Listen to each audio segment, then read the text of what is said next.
안녕하세요.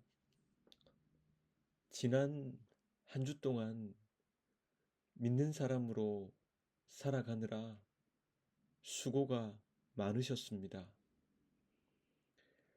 아이러니하게도 믿음을 지키기 참 어려운 시대를 살아가는 우리들인데, 그래서 믿음은 더 필요한 것 같습니다. 그래서 기도하는 마음으로 그 길을 걷는 교회 수요 묵상을 시작해 봅니다.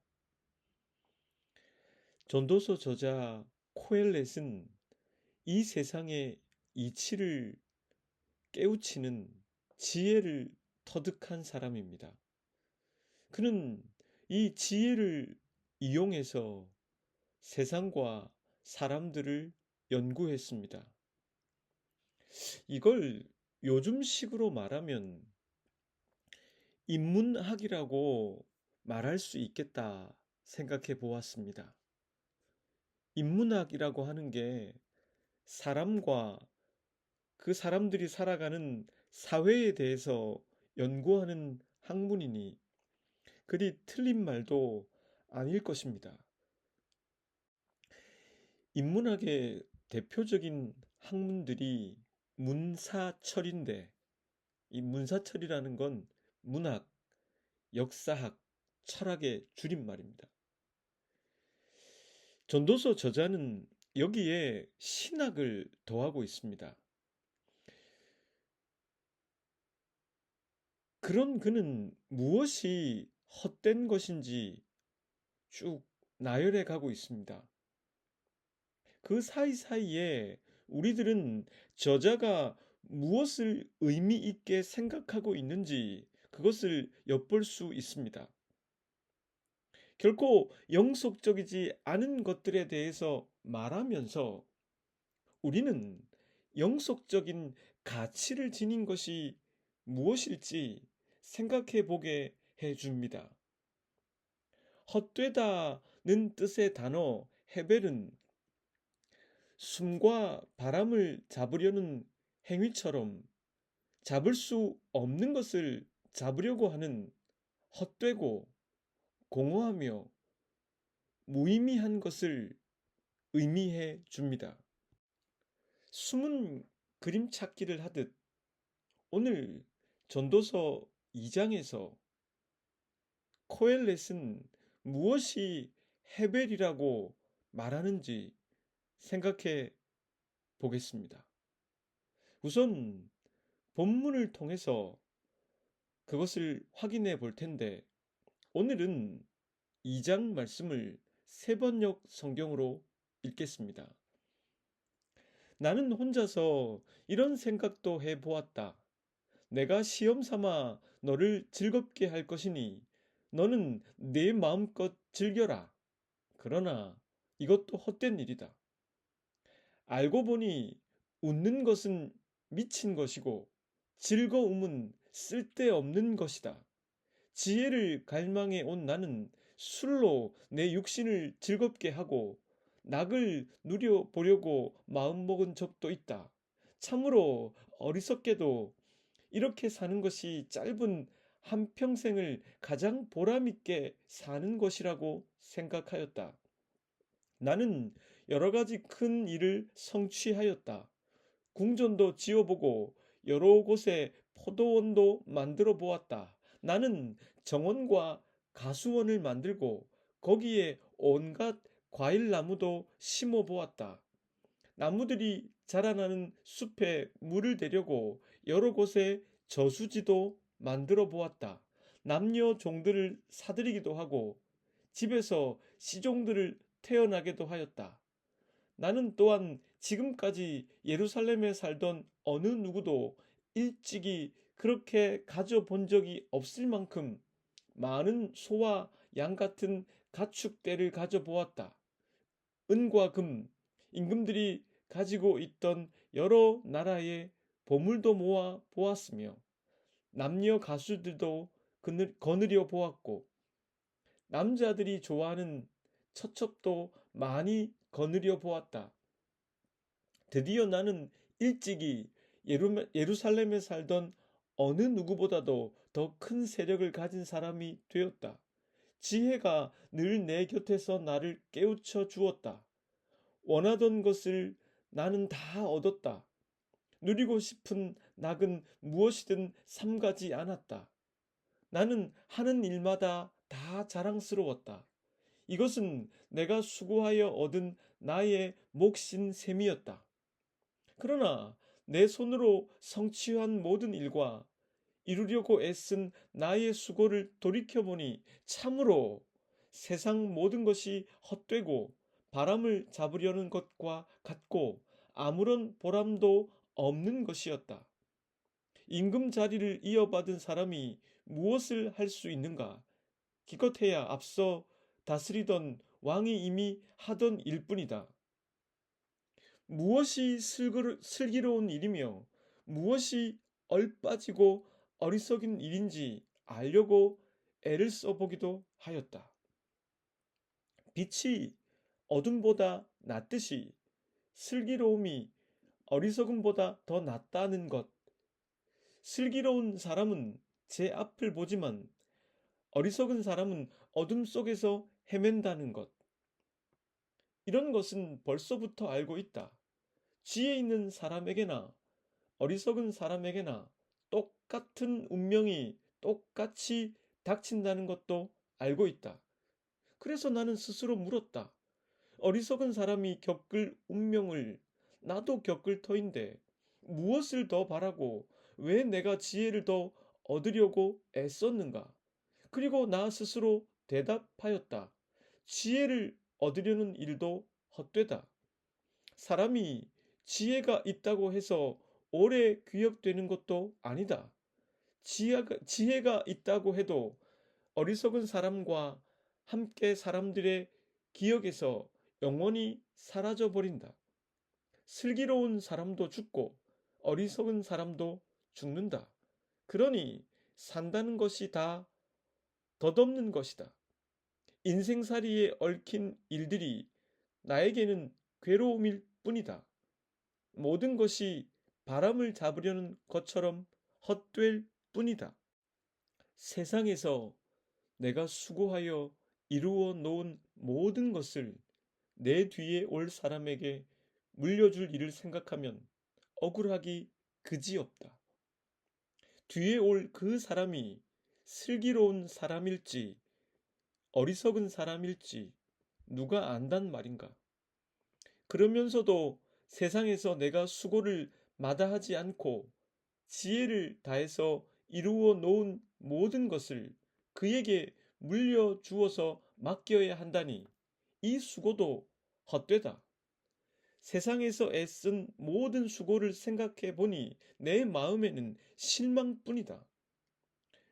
수고는 슬기롭고 똑똑하고 재능 있는 사람이 하는데 그가 받아야 할 몫을 아무 수고도 하지 않은 다른 사람이 차지하다니 이 수고 또한 헛되고 무엇인가 잘못된 것이다. 사람이 세상에서 온갖 수고를 마다하지 않고 속썩이지만 무슨 보람이 있단 말인가? 평생에 그가 하는 일이 괴로움과 슬픔 뿐이고 밤에도 그의 마음이 편히 쉬지 못하니 이 수고 또한 헛될 뿐이다. 사람에게는 먹는 것과 마시는 것, 자기가 하는 수고에서 스스로 보람을 느끼는 것, 이보다 더 좋은 것은 없다. 알고 보니 이것도 하나님이 주시는 것. 그분께서 주시지 않고서야 누가 먹을 수 있으며 누가 즐길 수 있겠는가? 하나님이 마음에 드는 사람에게는 슬기와 지혜와 기쁨을 주시고 눈 밖에 난 죄인에게는 모아서 쌓는 수고를 시켜서 그 모은 재산을 하나님 마음에 드는 사람에게 주시니 죄인의 수고도 헛되어서 바람을 잡으려는 것과 같다. 이 전도서 2장을 통해서 코엘렛은 두 가지가 헤벨임을 강조해 주고 있습니다. 첫째는 인간이 즐기는 즐거움이며, 둘째는 지혜와 어리석음입니다. 하나하나 생각해 보도록 하겠습니다. 첫째는 인간이 즐기길 좋아하는 즐거움입니다. 이 즐거움이라는 단어는 공동 번역은 향락이라고 옮겼고, 개역 개정 성경은 낙을 누린다 하고 옮겼습니다. 여기서 말하는 즐거움이 무엇일지 그 의미는 다음 어느 한 분의 말이 좋은 해석의 도구가 돼 주는 것 같습니다. 제가 좋아하는 분과 대화하던 중에 그분이 제게 이렇게 말씀하신 적이 있으십니다. 참고로 그분은 마음이 가난한 분이십니다. 그리고 그분은 전도서의 저자가 솔로몬이라고 생각하고 하신 말씀입니다. 목사님, 저는 전도서를 읽으면 솔로몬이 부러워요. 그는 다 가져보았잖아요. 돈과 권력, 그리고 지혜까지 그가 가지고 싶어 했던 것은 다 가져보았잖아요. 저도 나중에 헛되다고 말해도 좋으니까 먼저 가져보고 싶어요. 아마 전도서를 읽으시는 분들 중에서 이런 생각을 하시는 분들이 종종 있지 않을까 싶습니다. 본문에 등장하는 사람들이 좋아하는 즐거움들을 나열해 보면 이런 것들입니다. 술, 사업, 큰 포도원과 정원을 가꾸는 일, 많은 소유, 남녀노비, 소와 양떼들, 금과 여러 지방의 보물들, 노래하는 남녀들, 첩들. 여기서 한 가지만 좀 우리가 이해를 하고 가면, 당시 사회에서는 이 정원을 가꾸는 일, 이것은 왕에게 매우 중요한 일이었습니다. 자기 역할에 충실한 왕은 한 손에는 칼을 들고 전쟁을 하며 다른 한 손에는 삽을 들고 있었습니다.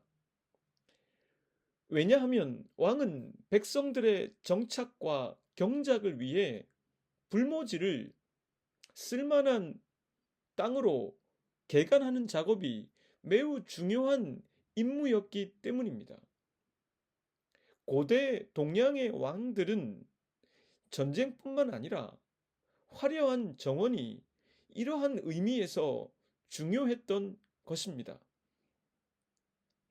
역사가들은 이러한 동양의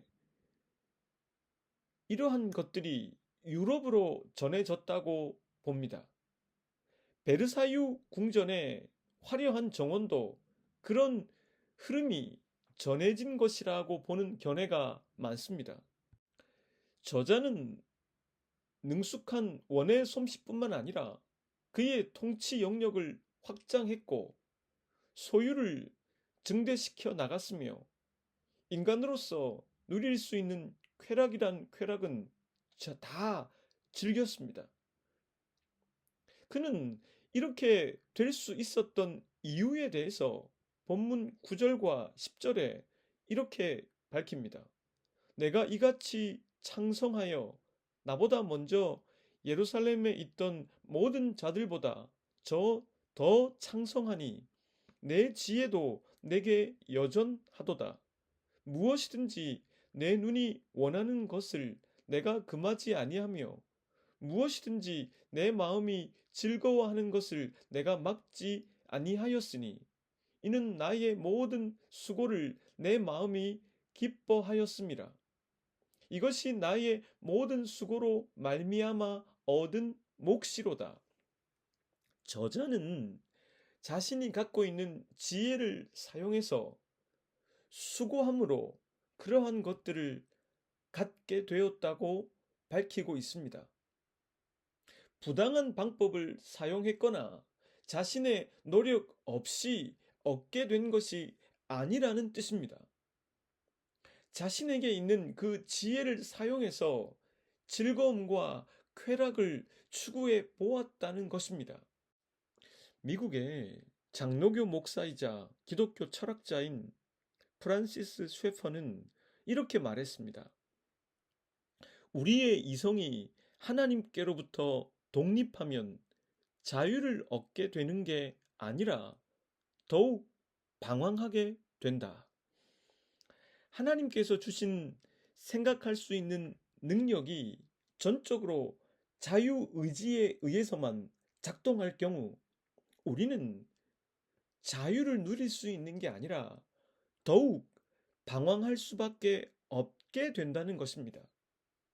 쉽게 예를 들어보면 여러분들이 전혀 모르는 길을 운전하고 있다고 생각해 보십시오. 전혀 모르는 길을 운전하게 되어도 그리 긴장하거나 두려워하지 않는 것은 다시 제 길을 찾도록 도와줄 내비게이션이 있다는 걸 믿기 때문입니다.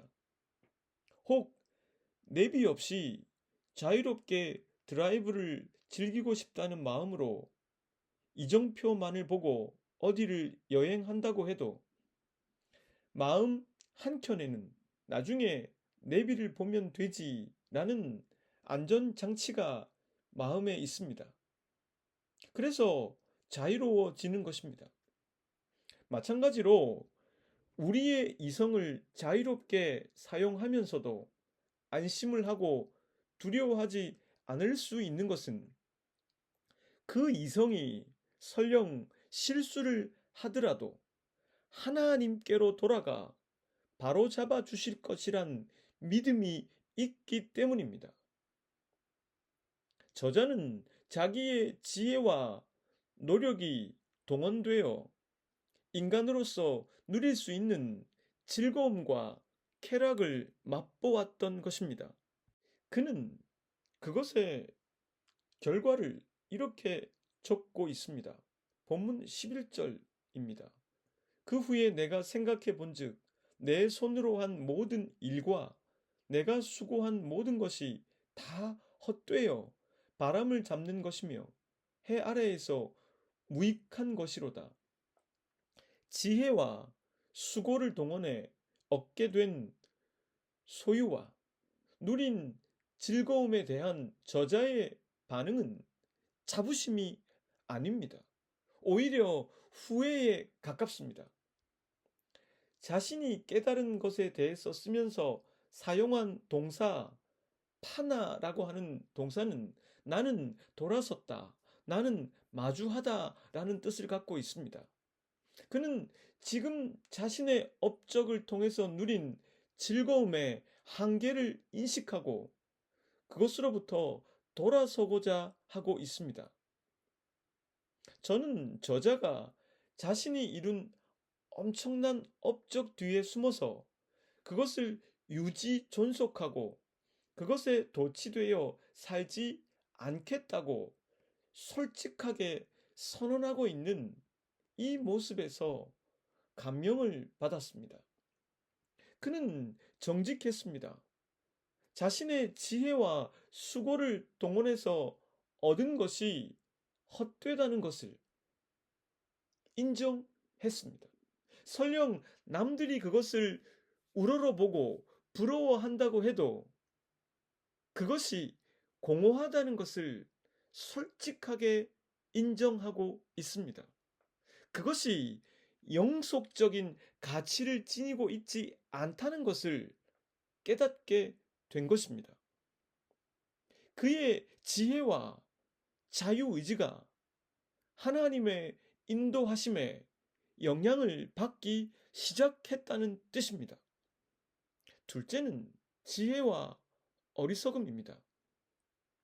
저자는 처음에 이 지혜와 어리석음 사이에 큰 차이가 있다고 생각했던 것 같습니다.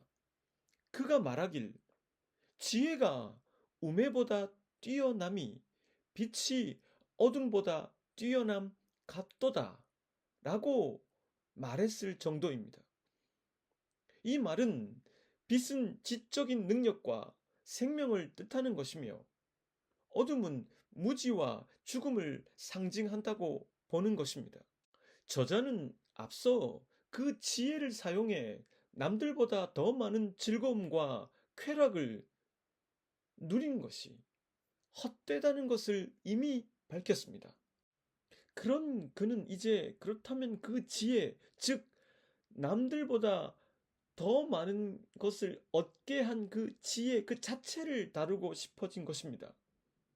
그는 그 논의를 시작할 때 전제를 해둔 것이 있는데 그것은 분명 지혜를 소유한 자가 그렇지 못한 자 사이에 극명한 차이를 갖고 있을 거라고 생각한 것입니다. 그는 이런 전제 속에서 지혜의 가치를 알아보고 싶었을 것입니다. 그러나 그의 이 전제는 얼마 가지 않아 깨지고 말았습니다. 본문 14절에서 17절까지는 이렇게 적습니다. 지혜자는 그의 눈이 그의 머릿속에 있고 우매자는 어둠 속에 다니지만 그들 모두가 당하는 일이 모두 같으리라는 것을 나도 깨달아 알았노라. 내가 내 마음속으로 이르기를 우매자가 당한 것을 나도 당하리니 내게 지혜가 있었다 한들 내게 무슨 유익이 있으리요 하였도다. 이에 내가 내 마음속으로 이르기를 이것도 헛되도다 하였도다. 지혜자도 우매자와 함께 영원하도록 기억함을 얻지 못하나니 후인에는 모두 다 잊어버린 지 오래일 것임이라.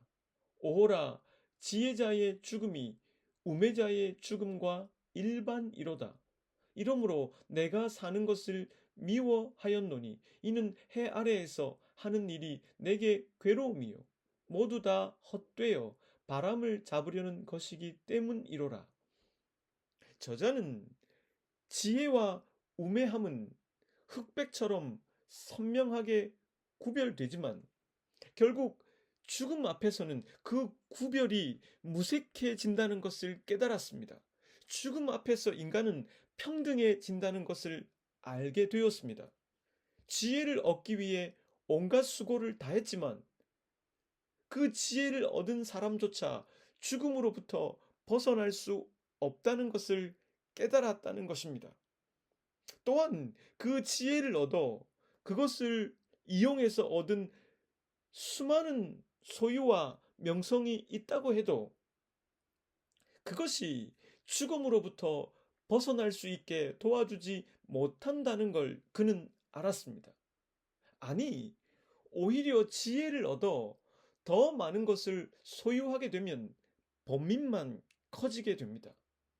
왜냐하면 그 많은 소유의 상속 문제 때문입니다. 본문 20절에서 21절 말씀은 이렇게 적고 있습니다. 이러므로 내가 해 아래에서 한 모든 수고에 대하여 내가 내 마음에 실망하였도다. 어떤 사람은 그 지혜와 지식과 재주를 다하여 수고하였어도 그가 얻은 것을 수고하지 아니한 자에게 그의 몫으로 넘겨주리니 이것도 헛된 것이며 큰 악이로라. 후대에 유산을 물려주는 문제는 고대 군주들의 가장 큰 관심사 중 하나였습니다. 수많은 선왕의 기념비는 그 선왕의 흔적을 없애려고 하는 시도를 차단하는 목적이 있었을 것입니다. 저자는 이러한 배경 속에서 자신이 지혜와 수고를 사용해 얻은 것을 전혀 그것의 가치를 모르는 후손들에게 물려주는 게 헛되다고 생각하고 있습니다. 제가 작은 교회를 설립하고 하나하나 나름의 서사를 갖고 있는 교회의 살림살이들을 보면서 저는 이런 생각을 자주 해보곤 합니다. 지금은 고인이 되신 한 집사님이 손수 만들어 주신 봉헌함을 보면서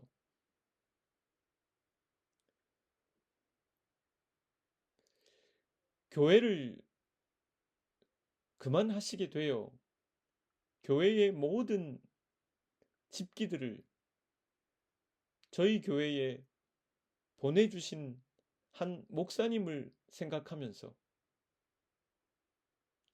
카페를 폐업하신 한 권사님이 그곳에서 사용하던 의자와 테이블을 무상으로 주셨는데 그 테이블과 의자에 앉아 기도를 드리면서 그간 제가 거쳐왔던 교회에서 그냥 당연하다 생각했던 교회의 살림살이를 대할 때와는 사뭇 다른 느낌을 받았습니다. 물론 제가 미처 알지 못하는 나름의 서사가 그 교회들에도 있을 것입니다. 중요한 점은 그 서사를 직접 경험해 보지 않은 자가 직접 경험한 자에 비해서 진정으로 그 가치를 알고 그것을 누리는 것은 쉽지 않다는 것입니다. 그래서 저자는 지혜를 사용해서 얻은 것들 때문에 슬픔뿐이고 밤에도 쉬질 못한다고 고백했습니다. 그러니 지혜 역시도 헛될 뿐이라고 그는 토로합니다.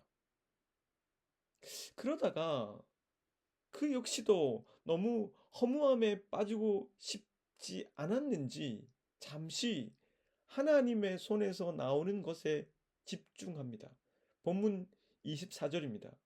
사람이 먹고 마시며 수고하는 것보다 그의 마음을 더 기쁘게 하는 것이 없나니 내가 이것을 본즉 하나님의 손에서 나오는 것이로다. 저자는 후 문맥을 통해서 보건대 그가 많은 것을 소유하고 먹고 즐기는 것을 누구보다 더 해 보았지만 그것은 헛될 뿐인데 그럼에도 불구하고 이 땅을 살아가는 우리에게 무엇보다 마음에 기쁨을 주는 것은 소박한 현실에서 살아가는 사람들과 먹고 마실 수 있고 열심히 수고하면서 살아가는 그 순간이라는 것입니다.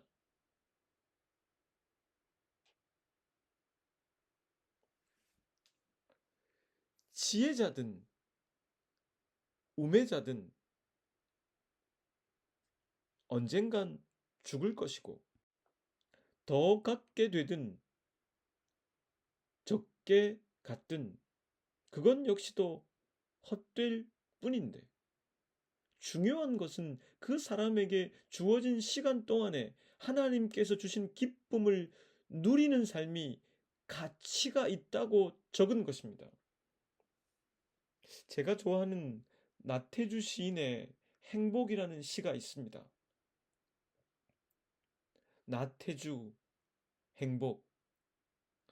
저녁 때 돌아갈 집이 있다는 것. 힘들 때 마음속으로 생각할 사람이 있다는 것. 외로울 때 혼자서 부를 노래가 있다는 것. 시인도 행복이 뭔지 많은 생각을 해 보신 분 같습니다. 인간이라는 한계 속에서 우매하기 쉽고 죽을 수밖에 없고 노력에 대한 보상이 공정하지 않다 생각하기 쉬운 세상살이 속에서 행복은 소박한 것, 지금 내가 누릴 수 있는 것이라고 말하고 있습니다. 전도서 저자는 그것이 바로 하나님의 손에서 나오는 것이라고 밝히고 있습니다. 오늘은 미국식 핫도그 빵을 사러 가야겠습니다. 저녁에 초등학생들과 모임이 있는데 지난번 남은 소시지를 이용해 함께 미국식 핫도그를 해서 먹으면 좋을 것 같습니다. 여러분들도 오늘이라는 하루 속에서 소박한 행복을 찾아보십시오. 그게 하나님의 손에서 나오는 것입니다. 기도하겠습니다. 하나님, 사랑하는 교우들이 하나님의 손에서 나오는 소박한 행복을 누릴 수 있도록 도와주십시오.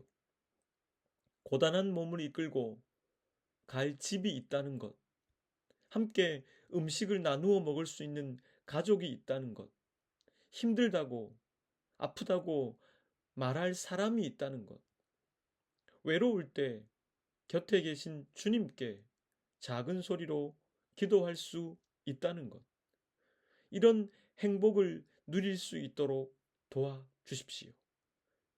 예수 그리스도의 이름으로 기도드립니다.